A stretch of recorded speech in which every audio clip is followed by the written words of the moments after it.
तो आज की क्लास में हम जावास्क्रिप्ट के बारे में जानेंगे। जावास्क्रिप्ट का एक एग्जांपल हमने लास्ट क्लास में देखा था।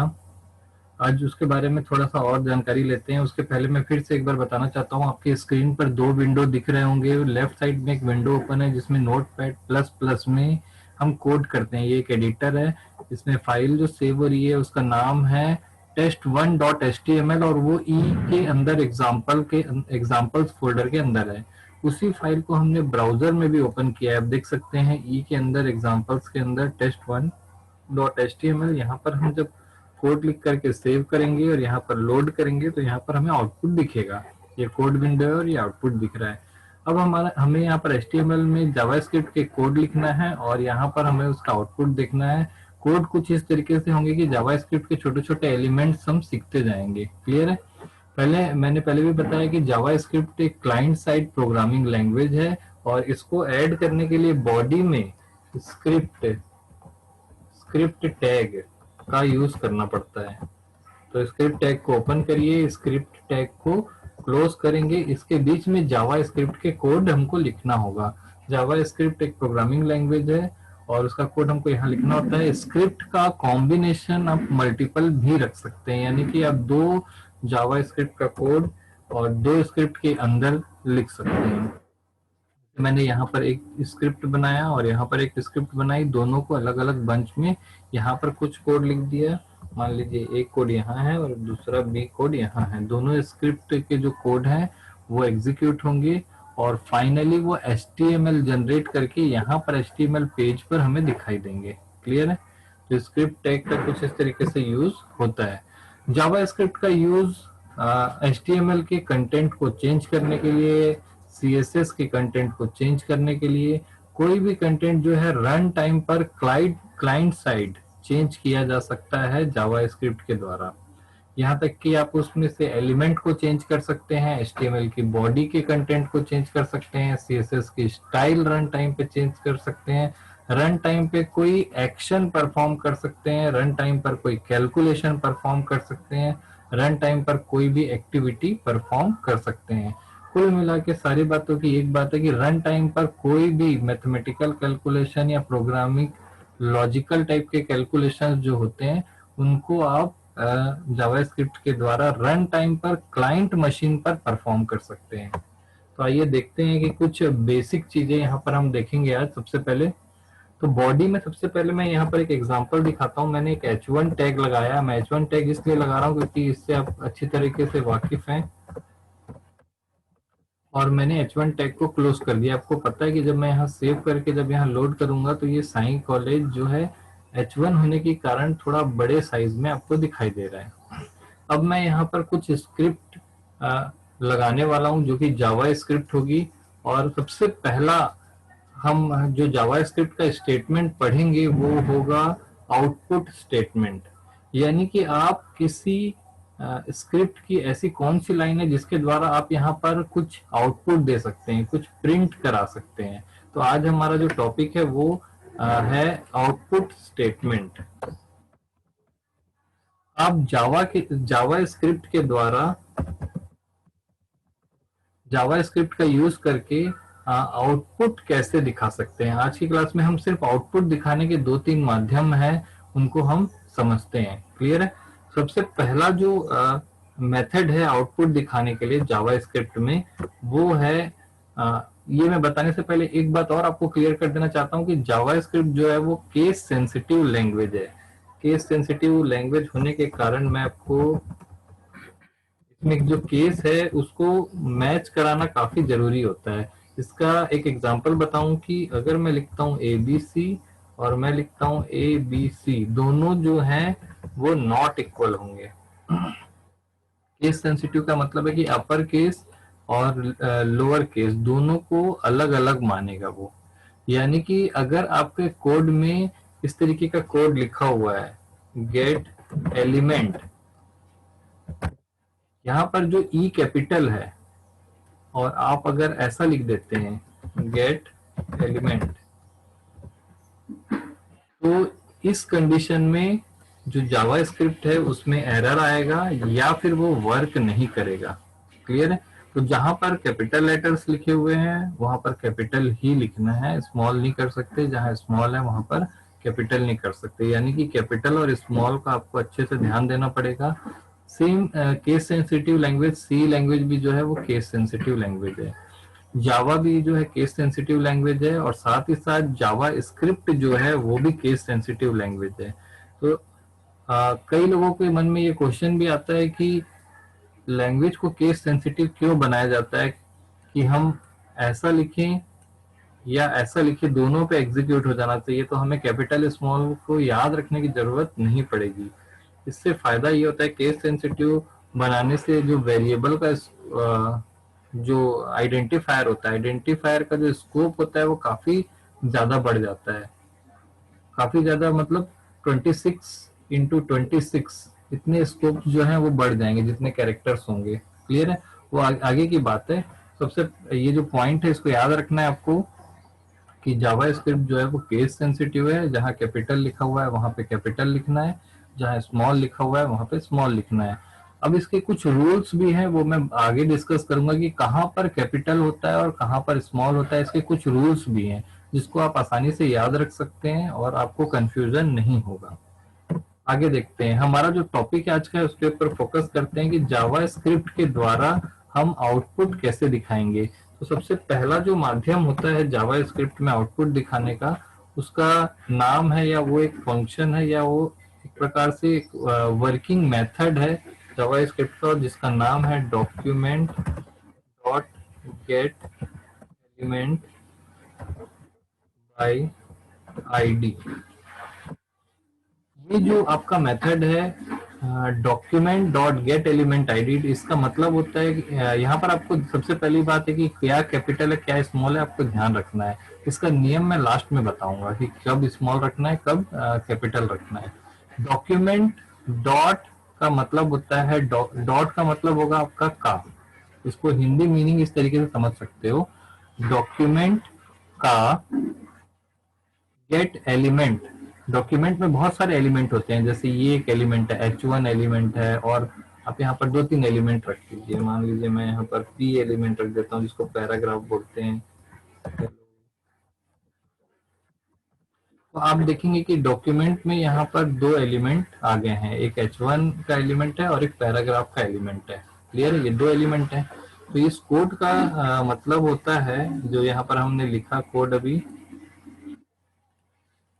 ये जो कोड लिखा इसका मतलब होता है डॉक्यूमेंट का एलिमेंट प्राप्त करिए। यहाँ पर 2 एलिमेंट है, अब दोनों में से कौन सा प्राप्त करना है, बाय आईडी, जिसकी आईडी मैच खाए। जैसे मैं यहाँ पर लिख देता हूँ आईडी, तो यहाँ पर दोनों जो एलिमेंट है इनकी मैं आईडी लिख सकता हूँ। इसका आईडी मैं लिखा, मान लीजिए मैंने लिखा कॉलेज, और इसकी आईडी मैंने लिखी साइन। क्लियर है, तो यहाँ पर 2 एलिमेंट है, पहले एलिमेंट की आईडी है कॉलेज और दूसरे एलिमेंट की आईडी है साइन। ठीक है, तो इन दोनों एलिमेंट में से किसे मुझे सेलेक्ट करना है, किसे एक्टिवेट करना है, उसको मैं यहाँ पर लिख दिया हूँ कि डॉक्यूमेंट का एलिमेंट, इस डॉक्यूमेंट में जितने एलिमेंट है उसमें से एलिमेंट प्राप्त करिए बाई आईडी, आईडी के द्वारा जिसकी आईडी साई है। तो इन दोनों एलिमेंट में से किसकी आईडी साई है, ये पी वाले की, तो ये इसे सेलेक्ट करेगा। अब इसे सेलेक्ट करने के बाद इसमें कौन से एक्शन परफॉर्म करने हैं, तो मैं यहाँ पर लिख सकता हूँ डॉट इनर HTML। इसका इनर HTML का मतलब होता है कि यहाँ पर जो भी कंटेंट लिखा हुआ है उसको वो अपडेट कर देगा, और मैं यहाँ पर उसकी वैल्यू दे सकता हूँ डन। मैंने यहाँ पर वैल्यू दे दी। अब आपको एक कॉम्बिनेशन भी याद रखना है कि जब आप इस तरीके का कॉम्बिनेशन लिखेंगे किसी को कोट करने के लिए, तो हमेशा उस लाइन पर उसी तरीके का कॉम्बिनेशन लिखना है। इसके जगह पर आप ये भी लिख सकते हैं, लेकिन सारे कॉम्बिनेशन वही होने चाहिए, नहीं तो मिस मैचिंग होती है। तो ज्यादा अच्छा है कि आउटर में आप डबल लिखें और इनर में सिंगल लिखें ताकि मिस मैच ना हो। तो यहाँ पर जो मैंने कोड लिखा है document dot get element by ID sign dot inner HTML done, इसका मतलब ये है कि जब भी आप यहाँ पर ये कोड एग्जीक्यूट होगा, तो ये हेलो जो है उसको रिप्लेस करके यहाँ पे डन लिख देगा। लेकिन इसका जो आउटपुट है उसको आपको देखने के लिए रन करना होगा। तो मैं इसको यहाँ पर अगर ऐसा लिख देता हूँ, इस सेम एलिमेंट कॉपी करता हूँ मैं, यहाँ पर मैंने कोड किया है, स्क्रिप्ट टैग लगा रहा हूँ मैं। सबसे पहले इसको आपको स्क्रिप्ट के अंदर ही लिखना होगा क्योंकि ये जावा स्क्रिप्ट का कोड है। ठीक है, अगर स्क्रिप्ट पे नहीं लगाते हैं तो फंक्शन के साथ यूज करना होगा। मैंने उस कोड को यहाँ पर उठाया, कॉपी किया और यहाँ पे पेस्ट कर दिया। सिंपल कोड है, document dot get element by ID. आपको याद रखना है यहाँ पर अगर आप स्पेलिंग मिस्टेक करते हैं या फिर कैपिटल को स्मॉल लिखते हैं तो आपका आउटपुट नहीं आएगा। Get element by ID sign dot inner H T M L equal to done. Clear है?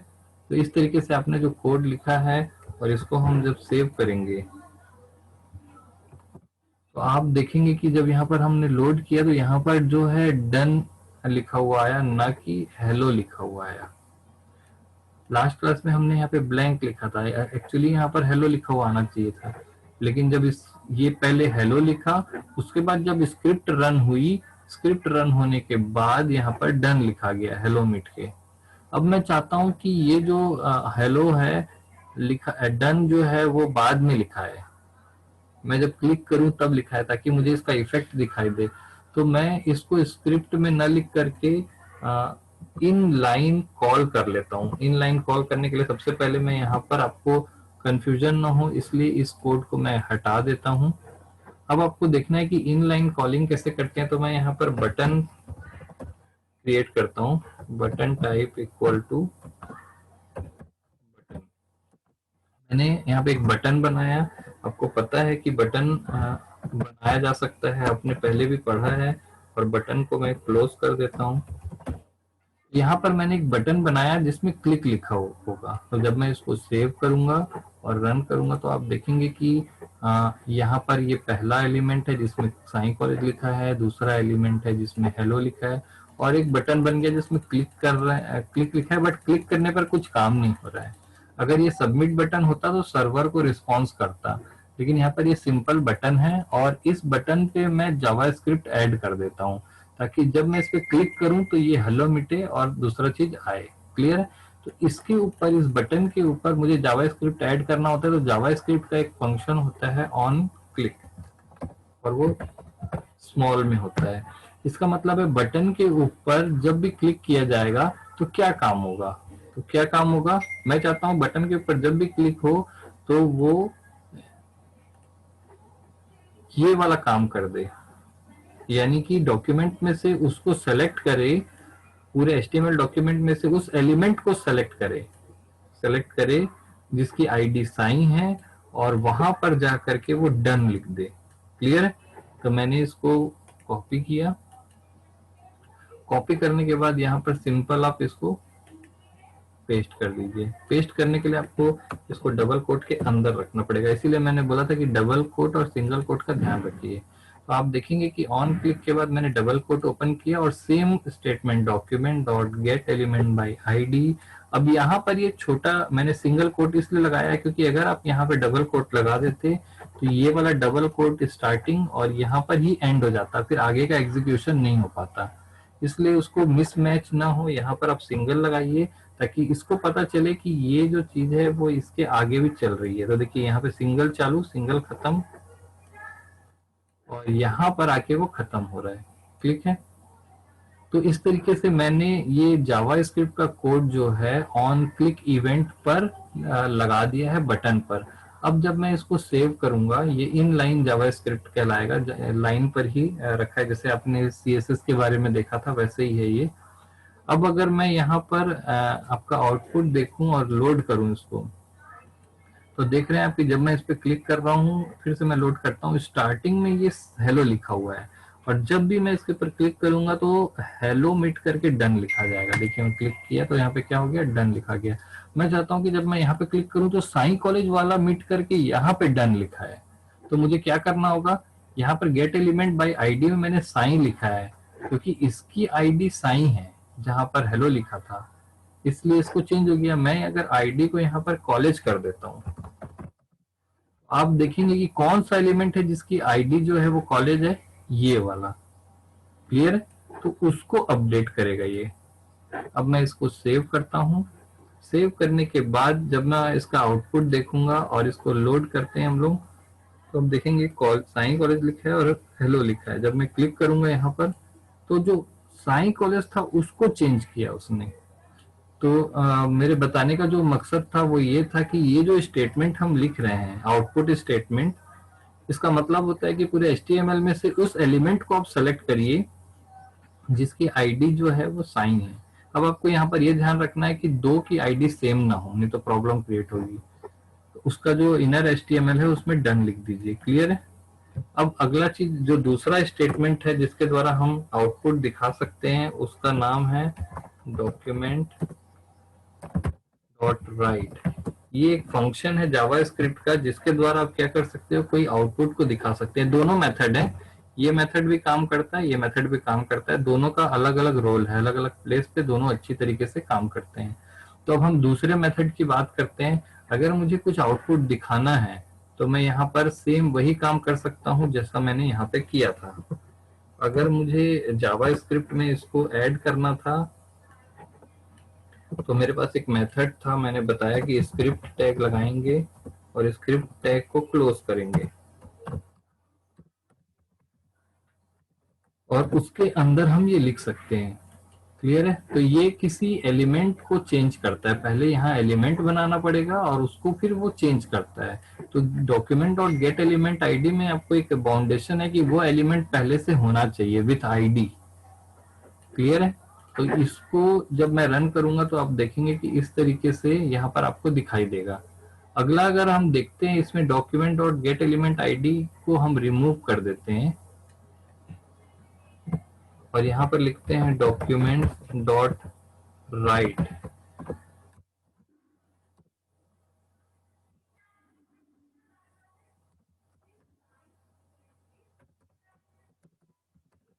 दो बार डन मैंने इसलिए लिखा था कि आपको कंफ्यूजन ना हो।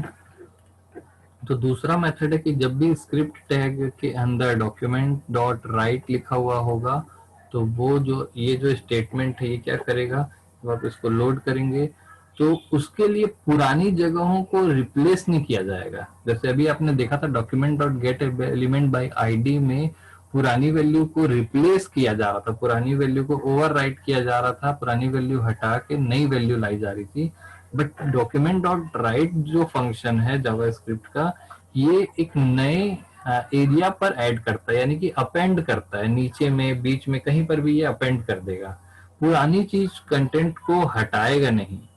ये दोनों में स्पेशल अंतर होता है कि दोनों जो है पुरानी चीज को, पहला वाला जो है पुरानी चीज को हटा करके नई चीज लिखता है, यानी कि उसके लिए पहले से एक चेयर, एक एग्जांपल बोलूं कि एक चेयर पहले से लगानी होगी, उसमें कोई पहले बैठा है तो उसको उठा के खुद बैठ जाएगा। लेकिन ये जो डॉक्यूमेंट डॉट राइट है वो अपने लिए एक नई चेयर लगाएगा, अगर पहले से कोई बैठा हुआ है तो उसको उठाएगा नहीं। ये दोनों में अंतर होता है। तो दोनों में दोनों तरीके की रिक्वायरमेंट हमको होती है कि पुराने को हटा के नया लिखना या नई चीज को ऐड करना। तो उस हिसाब से दोनों को आप अपनी अपनी जगहों पर दोनों फंक्शन को आप यूज कर सकते हैं। क्लियर है? तीसरा और इम्पोर्टेंट मेथड है, ये आपने कई बार देखा भी होगा कि किस तरीके से हम आउटपुट देते हैं। इसका नाम है, तीसरा मेथड जो है इसका नाम है विंडो डॉट अलर्ट। ये तीसरा फंक्शन है जावा स्क्रिप्ट का, विंडो डॉट अलर्ट। ये एक फंक्शन है जो ये डॉक्यूमेंट नाम का जो क्लास है उसके अंदर है और ये विंडो नाम की जो क्लास है उसके अंदर है। लेकिन आपको एक ऑप्शन बता देता हूँ कि विंडो जो क्लास होती है ये ऑप्शनल होती है, यानी विंडो डॉट अलर्ट लिखे या अलर्ट लिखे दोनों ही एग्जीक्यूट हो जाएगा। क्योंकि ये जो विंडो जो क्लास होती है ये आपकी बाय डिफॉल्ट इसमें इंक्लूडेड रहती है। तो आप या तो ये कोड लिखिए विंडो डॉट अलर्ट या फिर सीधा अलर्ट लिखिए, दोनों चल जाएगा। तो अभी फिलहाल हम विंडो डॉट अलर्ट लिखते हैं ताकि आपको पता भी होना चाहिए अलर्ट विंडो के अंदर है। तो मैं सीधा विंडो डॉट अलर्ट में यहाँ पर लिख देता हूँ, या तो सिंगल में लिखिए या डबल में। हेलो, मैंने लिखा हेलो हाउ आर यू, और ये विंडो डॉट अलर्ट के सेम इस कोड को मैं कॉपी करूंगा और मैं यहाँ पर स्क्रिप्ट टैग के अंदर जो लिखा हुआ है यहाँ पर इसको मिटा करके यहाँ पर पेस्ट कर दूंगा, क्योंकि ये जावास्क्रिप्ट के कोड है तो आपको इसको लिखने के दो ही ऑप्शन है, मतलब मैक्सिमम दो ही ऑप्शन लोग ज्यादा यूज करते हैं। यहाँ पर आप या तो स्क्रिप्ट टैग के अंदर लिखिए या ऑन क्लिक इवेंट के थ्रू लिखिए इन लाइन। तो मैंने पहले स्क्रिप्ट के अंदर लिखा है। तो ऐसा लिखने से क्या होगा, अलर्ट के बारे में मैं बता दूं, अलर्ट एक स्पेशल बॉक्स होता है जो आपको कुछ मैसेज या वार्निंग जो है वो अलर्ट करता है, अलर्ट इसीलिए उसका नाम रखा गया है। तो आप जब इस पेज में मैं लिखूंगा, जैसे ही मैं लोड करूंगा तो अलर्ट ऑटोमेटिक यहाँ पे डिस्प्ले हो जाएगा, क्योंकि यहाँ पर ऑन क्लिक नहीं लगा हुआ है। तो जैसे ही मैं यहाँ पे लोड करता हूँ, देखिए मैं इसको फुल स्क्रीन में दिखाना चाहूंगा। मैं यहाँ पर लोड करूंगा तो देखिए यहाँ पर ये पेज लोड होते ही यहाँ पर देखिए ये घूम रहा है और ये अलर्ट डिस्प्ले हुआ है। आप देखिए अलर्ट जावास्क्रिप्ट का कोड जो है वो रन हो रहा है और अलर्ट तब तक स्क्रीन पर प्रॉम्प्ट करते रहता है जब तक आप उसको अलाउ नहीं करते। यहाँ पर मैं ओके नहीं करूंगा। ऐसा मैसेज आपने कई बार देखा होगा, इनवैलिड रोल नंबर, इस तरीके का मैसेज आते हैं, इसको अलर्ट बोलते हैं और ये एक आउटपुट दिखाने का माध्यम होता है। और अलर्ट जब तक सामने में डिस्प्ले होता है, पीछे के कंटेंट जो है वो ब्लॉक्ड होते हैं। जब मैं इसको ओके करूंगा उसके बाद पेज लोड होगा। यानी कि अलर्ट वाले में अगर आप कुछ गलती कर देते हैं तो पेज लोड होने से रुक जाएगा, इसलिए जावास्क्रिप्ट में अगर कोई गलती होती है तो पेज लोड होने में दिक्कत भी होती है। अब मैं चाहता हूं कि किसी बटन पे क्लिक करने पर अलर्ट हो, तो मैं सबसे पहले आपको ये मिटा देता हूं और सेम हम एक बटन बनाते हैं जैसे अभी बनाया था हमने। मैं यहाँ पे बनाया बटन इक्वल टू सबमिट ना करके हम बटन ही बना देते हैं, बटन। और इसका यहाँ पर हम लिखते हैं क्लिक, सिंपल क्लिक लिख देते हैं, बटन को बंद कर देते हैं। ठीक है, अब ये आपका बटन बन गया है। अब मैं जब सेव कर रहा हूँ और रन कर रहा हूँ तो देखिए यहाँ पर एक बटन बन गया, लेकिन ये काम नहीं कर रहा है। इसको मुझे काम कराना है तो मुझे क्या करना पड़ेगा, यहाँ पे ऑन क्लिक, ऑन क्लिक में डबल कोड के अंदर, अभी इसके अंदर मुझे ये वाला कोड लिखना है। तो मैं यहाँ पे गया और सेम इसको मैंने कॉपी कर लिया और चुपचाप यहाँ पे रखा और पेस्ट कर दिया। देखिए कुछ भी नहीं किया मैंने, सिंपल पेस्ट कर दिया है। बड़ा करके दिखा देता हूँ, button type equal to button on click window dot alert how are you, फिर यहाँ पर बटन को बंद हुआ और ये सिंपल सी चीज है, उसी को उठा के मैंने यहाँ पर रख दिया। अब जब मैं यहाँ पर इसको लोड करने वाला हूँ, देखिए HTML लोड हो गया है फिर से, और यहाँ पर जब बटन बना हुआ है, जब मैं इसमें क्लिक करूंगा तो यहाँ पर अलर्ट आ रहा है, यानी कि इस बटन पे क्लिक करने पर ये देखिए ये अलर्ट डिस्प्ले हो रहा है। उसके बाद ये देखिए पीछे वाला जो कंटेंट है वो ब्लॉक्ड है अभी। तो आपने आज की क्लास में ये देखा कि हम जावा स्क्रिप्ट के थ्रू आउटपुट तीन तरीके से दिखा सकते हैं। मैक्सिमम ये तीन तरीके ही यूज किए जाते हैं सबसे ज्यादा, तीनों का अलग अलग तरीके से यूज किया जाता है। अगर आपको पुराने एलिमेंट को हटा के नया एलिमेंट लगाना है तो ये वाला जो तरीका है वो सबसे बेस्ट होगा। कोई चीज नई चीज ऐड करनी है तो ये चीज सबसे बेस्ट होगा। और आप पीछे के कंटेंट को ब्लॉक करके स्पेशल वार्निंग करके वार्निंग देते हुए मैसेज देना चाहते हैं तो ये तरीका सबसे बेस्ट होगा। उस पीछे का कंटेंट पूरी तरीके से ब्लॉक हो जाएगा जब तक सामने वाला मैसेज को पढ़ के ओके ना करे। तो आज की क्लास में हमने आउटपुट दिखाने के तीन तरीके देखे।